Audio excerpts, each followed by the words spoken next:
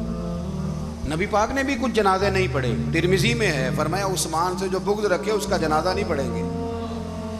حضرت حذیفہ بن یمان اگر جنازہ پڑھتے تو لوگ پڑھتے، وہ نہ پڑھتے تو لوگ جنازہ نہ پڑھتے۔ حضرت حذیفہ بن یمان کہتے ہیں جناب عمر فاروق کی خلافت کے آخری ایام تھے، کچھ دنوں کے بعد وہ شہید ہو گئے۔ فرماتے آدھی رات کا وقت تھا، میں گھر میں سویا تھا بڑا بے فکر، اچانک میرے دروازے پہ دستک ہوئی، میں گھبرا کے اٹھا، اتنی رات کو کون آیا؟ کہتے ہیں قربان جاؤں، دروازے پہ گیا تو امیر المومنین فاروق اعظم دروازے پہ۔ میں نے کہا عمر کوئی حکم تھا تو مجھے بلا لیتے۔ کہنے لگے میں نا امیر بن کے نہیں آیا، تیرا ویر بن کے آیا ہوں۔ امیر المومنین کی حیثیت سے سرکاری کام سے بلاتا تو وہاں بلاتا، مجھے ایک ذاتی کام پڑ گیا۔ کہتے ہیں میں نے عمر کو گھر کی اندر بلا کے چارپائی پہ بٹھایا، میں نے کہا حضور میں غریب آدمی، میں کیا آپ کے کام آ سکتا ہوں؟ تو کہتے ہیں انہوں نے نا مجھے ساتھ بٹھا لیا، پھر میرا ہاتھ پکڑ لیا، کہنے لگے تو عمر کو جانتا ہے؟ عمر جھوٹ نہیں بولتا۔ تو جانتا ہے؟ عمر وعدوں کا پکا ہے۔ کہا حضور جانتا ہوں۔ کہا میں اس وقت آیا ہوں جب دیکھ بھی کوئی نہیں رہا۔ حضرت حذیفہ بن یمان کہتے ہیں پریشان ہو گیا، حضور پہلیاں نہ بجھوائے، مہربانی کریں بتائیں کدھر آئے ہیں؟ حضرت عمر فاروق فرمانے لگے 62 سال کا ہو گیا ہوں، 63 میں چل رہا ہے، داڑھی سفید ہو گئی ہے، پھل پک گیا، اٹھ فریدہ ستیا، داڑھی آ گئی پور، اگا نیڑے آ گئی، پچھا رہ گئی دور، اب قبر اشر کا معاملہ صاف نظر آنے لگا ہے۔ کہا حضور مجھ سے کیا چاہتے ہیں؟ حضرت عمر رو پڑے، کہنے لگے آج میں عشاء کے بعد نکلا ہوں تو نبی پاک کے صحابہ مجھے نیک کہہ رہے تھے، پھر میں نے بچوں کی ماں سے اور بچوں سے بھی پوچھا ہے، وہ بھی مجھ سے راضی ہیں، پر حذیفہ تیرے ساتھ نبی پاک راز کی باتیں کرتے تھے، سچ بتا کہیں عمر کا نام منافقوں میں شامل تو نہیں؟ سچ بتا ان منافقین میں تو شامل نہیں، کہیں اوپر سے تو نہیں سارا کچھ؟ حضرت حذیفہ بن یمان کہتے ہیں میں باپ کے مرنے پہ اتنا نہیں رویا جتنا عمر کے سوال پہ رویا۔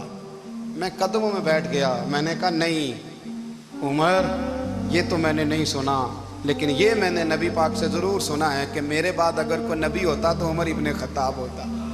یہ میں نے اپنے کانوں سے سنا ہے کہ عمر جس گلی سے گزرے شیطان رستہ بدل جاتا ہے۔ یہ میں نے اپنے کانوں سے سنا ہے کہ 950 سال حضرت جبریل جناب عمر کی شان بیان کریں تو پھر بھی بیان نہیں ہو سکتا۔ یہ میں نے ضرور سنا۔ دوستو ساری زندگی حضرت عمر نے اگر دوسروں کا محاسبہ کیا تو اپنا اور اپنے بچوں کا بھی کڑا خیال رکھا، اپنی ذات پر بڑی توجہ دی۔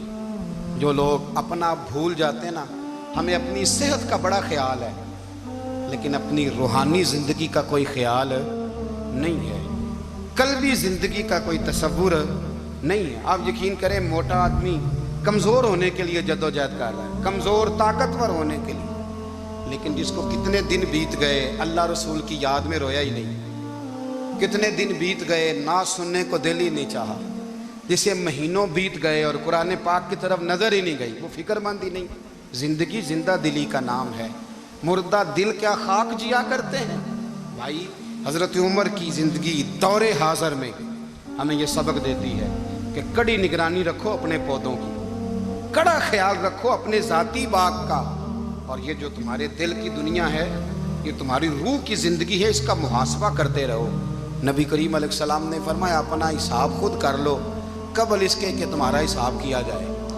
اپنا حساب بولیے، اپنا حساب۔ ہم ساری دنیا کا حساب کرتے پھرتے ہیں، کوئی کہاں سے کماتا ہے کہاں کھاتا ہے، پر اپنا حساب